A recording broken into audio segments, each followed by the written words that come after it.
Caveat lector. Reader, beware. We should not judge a book by its title. José Eduardo Agualusa's The Book of Chameleons only mentions chameleons once, when they are brought up as evidence for an argument that lies are everywhere. Even nature herself lies. What is camouflage, for instance, but a lie? The chameleon disguises itself as a leaf in order to deceive a poor butterfly. We might then say that the title itself is appropriately chameleonesque, in that it is a little deceptive, has a touch of false description. In many ways, this is not a book of chameleons, and those who open it, expecting it to be so, will be disappointed, although it does feature a lizard as one of its central characters, also its first-person narrator. But that lizard is a gecko, not a chameleon. Once we realize this, we may wonder what other deceptions or tricks the book has in store for us. What else in it is not quite what it seems? The novel's title, moreover, is an artifact of translation. The Portuguese original literally means the seller of pasts. So maybe this too is appropriate, that the book's past life in its original language has been gently erased and replaced in its rebirth for an English-speaking readership.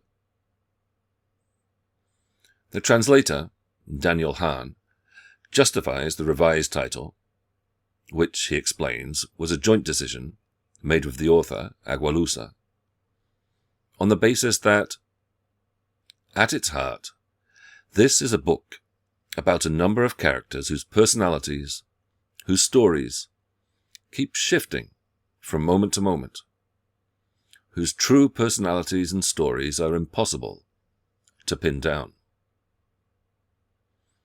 Again, perhaps, it is apt that the story shifts yet again as it moves into a new language. After all, in English it is now a book of chameleons, and its new title may lead us to read it slightly differently. New language, new book.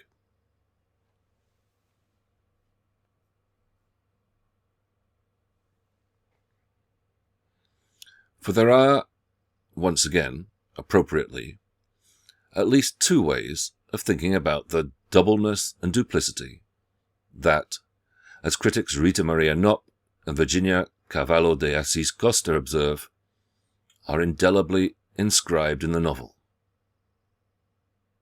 On the one hand, we could think about them in terms of treacherous mendacity and deception, as with the example of the chameleon that Agualusa provides. He lies to the butterfly, saying, "Don't worry, my dear. Can't you see? I'm just a very green leaf, waving in the breeze." And then he jets out his tongue at 625 centimeters a second and eats it. Here, the dissimulation is a trick or a trap designed to put us off our guard and make us easy prey for the ruthless hunter. We should therefore always beware that the real thing still lurks behind the mask. On the other hand, however, we might think about the ways in which dissimulation also creates something new that, as with the translated novel, has its own reality, a life of its own. As Agualusa himself notes about the process of rendering his own novels into other languages, to a great extent, every translation is a recreation. This isn't something that bothers me, rather the contrary. In fact, there may be times at which we cannot easily distinguish between the original and the copy, or when the double comes to be more lifelike, more real, than the thing on which it is modelled. Fittingly, perhaps, this novel cannot quite decide between these two conceptions of doubleness. For much of the time, in part in homage to the Argentine writer Jorge Luis Borges, to whom Agualusa tells us the book is a tribute, it suggests that a mask can have as much as, if not more, reality than what it masks. But its somewhat surprising and violent denouement indicates by contrast that beneath it all, things stay the same. A leopard cannot change its spots. A tiger, gecko, cannot change its stripes. In the end, the book seems to conclude, the truth will catch up with us, as we can never escape our pasts.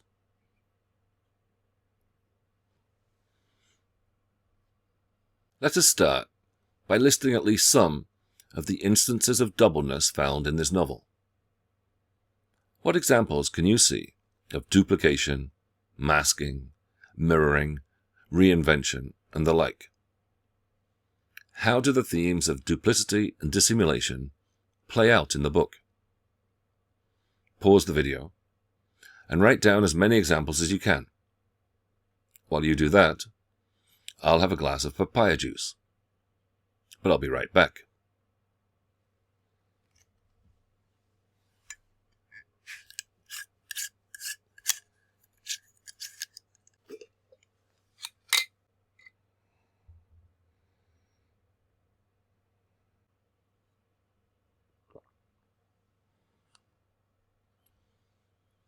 The Book of Chameleons has two main characters who share the same house in Luanda, Angola's capital city. The first, Felix Ventura, has two jobs, one open and legal, and the other clandestine. He is a collector and dealer of second-hand books on the one hand, and he is a seller of pasts, as once again the original Portuguese title has it, on the other, whereby he puts these old books to use by catering to a whole class, a whole new bourgeoisie, whose futures are secure, but what these people lack is a good past, a distinguished ancestry, diplomas. He sells them a brand new past by providing them with documents and photographs attesting to a distinguished but invented second genealogy. The house's other inhabitant is a gecko, the book's narrator, unnamed for most of the narrative, who describes Ventura as the creature, as though it were the lizard that were the more human of the two. Indeed, Ventura, who is black, pure black, but albino, and so suffers under the tropical sun, points out similarities between himself and the gecko. You've really got terrible skin, you know that. We must be related. And the gecko, a rare breed, has the singular capacity to make a laughing sound that can be mistaken for human laughter. In fact, he too is double in that he remembers a past life as a man, and in his dreams he once more takes on human form and interacts with Ventura, who likewise dreams of the gecko returned human, and other characters. Sometimes he even wonders if he is a man dreaming that he's a gecko, rather than a gecko dreaming that he's a man. After all, his dreams are almost always more lifelike than reality. It is unclear which is his second life and which his first.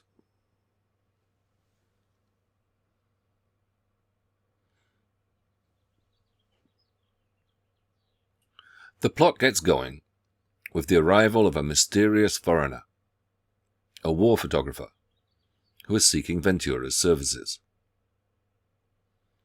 What he wants is a little unusual. Not just a new past, but an entirely invented second identity. A new name, with documents to match. After some hesitation, but also a hefty cash advance, Ventura is persuaded to take on the commission, and comes up with the requisite forged documents in the name of José Buchmann. As always, he establishes for his client a fictitious genealogy and family story. A Boer father from a place called Chibia in Angola's rural south, and an American mother, an artist, who abandoned the family when she went to South Africa and never returned. All well and good. But things start to get peculiar when Buchmann, to Ventura's astonishment, decides to track down his fictitious parents and finds, first, his father's grave, and then evidence of his mother's subsequent life after her flight to Cape Town. A city, he tells us, is like a plastic palm tree, so clean, so tidy, it's a fraud that it suits us to believe in. And on to New York and back. The coup de grace comes when Buchmann returns from South Africa with a painting signed by his mother. Physical proof of the truth of Ventura's false narrative, which seems increasingly to be becoming real. The forger is alarmed. He held the watercolor carefully between his fingers, as though he were afraid that the unlikelihood of the object could compromise its solidity. Somehow, his fiction has gained material weight. We may be less surprised about all this, however, if we pick up on clues about the gecko's past life, which include the novel's epigraph, taken from the Argentine writer Jorge Luis Borges. If I were to be born again, I'd like to be something completely different. And there are hints also in the gecko's dreams of himself as a man with a fear of women and sexuality, who would like someday to live in Geneva, that he is in fact the reincarnation, as lizard, of Borges. Agualusa confirms this hunch. In my book, Borges is reincarnated in Luanda in the body of a gecko. The gecko's memories correspond to fragments of Borges' real-life story. Somehow, I wanted to give Borges a second chance. And there is perhaps no writer more fascinated than was Borges with the themes of doubleness and duplication. He wrote, for instance, a story, Tlon Ukba Orbis Tertius, about a secret society that, by inserting false entries into encyclopedias, invents first a country, and then an entire world, physical evidence for whose existence strangely starts appearing in the unlikeliest of places. Knowing this, we may come to see Buchmann's adventures to be a rewriting of Borges. Critic Bernard McGurk notes that Buchmann has the acquired initials of the blind librarian precursor, and start to notice other allusions to the Argentine throughout Agualusa's text. There may even be moments at which, as Borges would put it, and indeed he did, in a story Borges and I, about his own relationship to himself, it is hard to tell which of the two it is that has written a particular page. Just as Ventura is a ghostwriter for a government minister's memoirs, sewing fiction in with reality dexterously, minutely, so Borges is the writerly ghost haunting this entire novel. A second writer behind the first, though the first, of course, comes second. The entire game of doubles, in which the priority of copy over original is thrown into doubt, is quite evidently copied from Agualusa's Argentine precursor. Hence his tribute is at the same time both theft from and repayment, an offering or gift rendered as a duty or as an acknowledgement of affection or esteem, to a writer who has long had a hold on Agualusa's imagination. As the novel progresses, more characters turn up at the strange ship that is Ventura's and the gecko's abode. As might be expected, they are also doubles in one way or another. Angela Lucia, for instance, her first name just one letter distant from the name of the country in which the novel takes place, is a young woman for whom Ventura has fallen. Like Bookman, she is a photographer. But whereas he is a photographer of the dark side of human history, from the Soviet invasion of Afghanistan to the Israel-Palestine conflict, she is a photographer of light. I collect light, she tells us. Everything about her is light, claims Ventura. She even seems to have an aversion to the dark. When Bookman describes his career, Lucia protests, "Enough!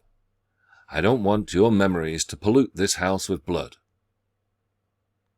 But as the gecko notes, where there is light, there are shadows too.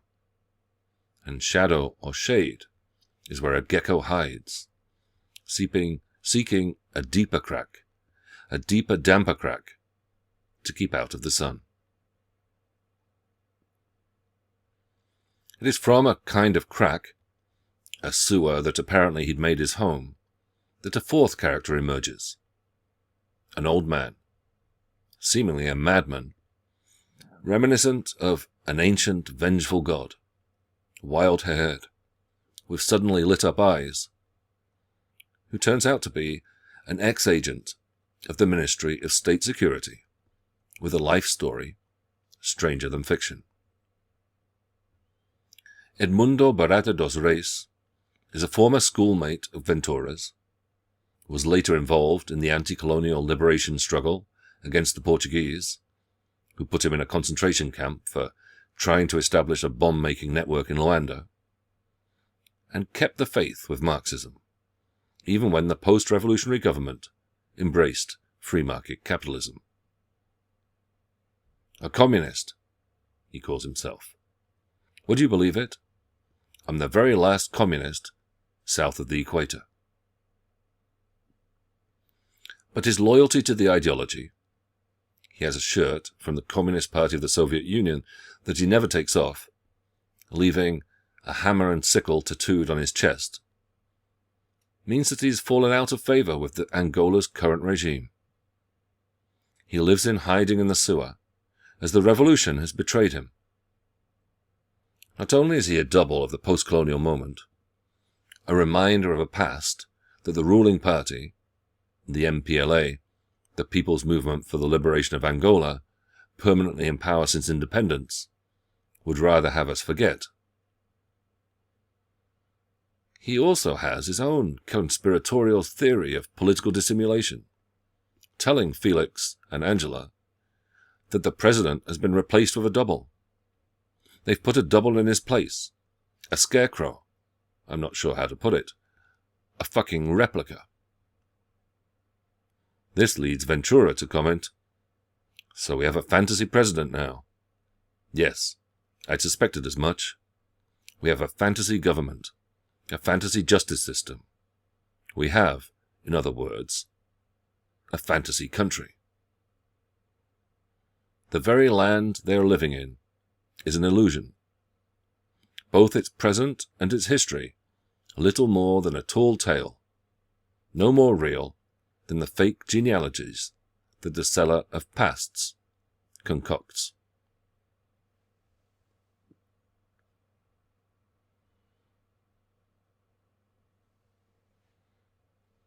Suddenly, however, everything changes. Or rather, everything reverts back to the same. In a few fairly frantic pages, it is revealed that much of what we have read has been the effect of a long-planned, hidden plot instigated by Bookman, who now unveils himself as no longer the Bookman, but in fact one Pedro Gouveia. A ghost, a demon, exclaims Barata dos Reis. Not a foreigner at all, but a former member of the MPLA who, in 1977, 2 years after independence, took part in an attempted coup d'état against the revolution. The coup failed, and the rebels were persecuted. In fact, in the wake of the historical event to which Agualusa alludes, at least 2,000, and perhaps tens of thousands of so-called fractionalists, followers or suspected followers of the former Interior Minister, Nito Alves, were killed. Barata dos Reis, ultra-loyal agent of state security. The revolution was under threat. There was a band of nobodies, a gang of irresponsible petits bourgeois who tried to seize power, was one of those charged with restoring order. He interrogated, and no doubt tortured, Gouveia/Bookman, delighting in telling him that he had killed his wife, Marta. Marta had been pregnant at the time she was rounded up, and Barata dos Reis also told Gouveia that they had killed the baby, born into custody. But in fact, and if anything worse, they tortured the infant, leaving scars that would persist long into adulthood. Scars that we, or the gecko, have seen already, not knowing what they are, as it turns out that it is Angela who is Gouveia's long-lost daughter. Hearing this story in Ventura's kitchen, with everything now exposed to the light, Angela herself grabs a revolver and shoots Barata dos Reis in the chest, killing him instantly. His dark past has caught up with him, at last. We have returned to the Chameleons mode of and raison d'etre for Duplicity, as a trap to lull the unwary into false confidence before inflicting a fatal blow. And although such revenge plots are not entirely foreign to Borges, for instance in stories such as Death in the Compass, and perhaps especially Ibn Hakam al-Bukhari, Murdered in His Labyrinth, to a large extent, at this point, the Borgesian playfulness and ambiguity fades in favour of realist explication. Albeit in a dream, and only to the gecko, Bookman/Gouveia spells everything out, including how he faked his fictional father's gravestone and passed off someone else's artwork as his mother's painting. His rationale does maintain the other way of thinking of doubleness. I needed Felix himself to believe in my life story. If he believed it, who wouldn't? And today, I honestly believe it myself. I look back now, back into my past, and I see 2 lives. In one, I was Pedro Gouveia. In another, José Bookman. Pedro Gouveia died. José Bookman returned to Chibia. But there is a sense that some of the experimentation and ambition of the novel has here been betrayed. It is no wonder that after this, his final dream, the gecko/Borges, promptly dies, killed by his mortal enemy, a scorpion. If not a chameleon, is Gouveia not the scorpion in this piece?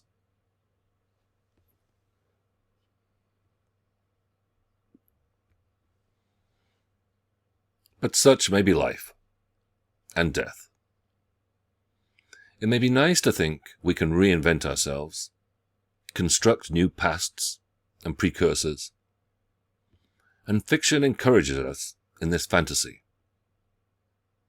But there are scars that simply will not fade, such as here the national traumas of Angola's troubled birth pangs and lengthy civil war, which began with independence in 1975 and continued off and on for over a quarter of a century, leaving something like 800,000 dead and 4 million displaced.